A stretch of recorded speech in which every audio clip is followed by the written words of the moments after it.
Even before President Donald Trump's inauguration, speculation swirled about why he would avoid punishing Russian transgressions and instead advocate rapprochement with President Vladimir Putin. A private intelligence report known as the Steele dossier, funded by Trump's political opponents, suggested that Trump had been caught in a Russian honey trap and that Putin might have compromising photos that he's using as blackmail against Trump. Until now, such speculation has been correctly dismissed as uncorroborated. But the question remains, why does Trump need convincing that Putin is America's enemy, not someone he should be embracing? Trump's consistent advocacy of closer relations with Moscow runs contrary to the advice he's receiving from virtually all of his top advisors, including newly installed National Security Advisor John Bolton.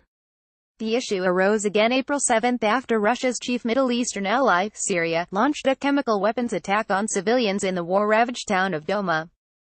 Russia provides troops, air support and heavy weaponry to support Syria's military. Moscow's fingerprints cannot be erased from the war crimes committed in Douma. The U.S. Ambassador to the United Nations, Nikki Haley, stated Sunday that the Trump administration would impose sanctions on Russian companies found to be helping Syria with its chemical weapons program. But on Monday, Trump did an about-face and reversed Haley's announcement. White House Press Secretary Sarah Huckabee Sanders explained that Haley had misspoken and that sanctions are only under consideration. Sanders said the president wants to be tough on the Russians but emphasized that Trump would still like to have a good relationship with them. This after Russian troops had spent days helping Syria block access by international inspectors to the Douma site.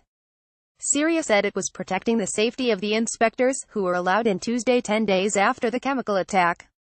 The delay bought time for workers to clean up the site and remove evidence of war crimes. Russia did the same thing in 2014 after a Malaysian jumbo jet was shot down with Russian weaponry over eastern Ukraine, killing all 298 people aboard.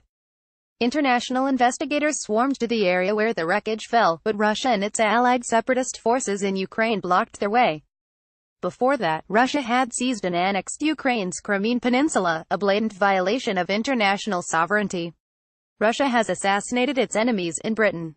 Putin's disrespect for sovereignty extends to America, where Russian meddling helped secure Trump's 2016 election victory.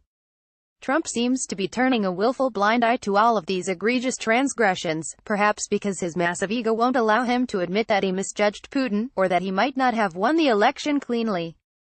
Or for business reasons. Or, worse still, that the Steele dossier allegations turn out to be true. The above article appeared in St. Louis Post-Dispatch. It was distributed by Tribune Content Agency, LLC.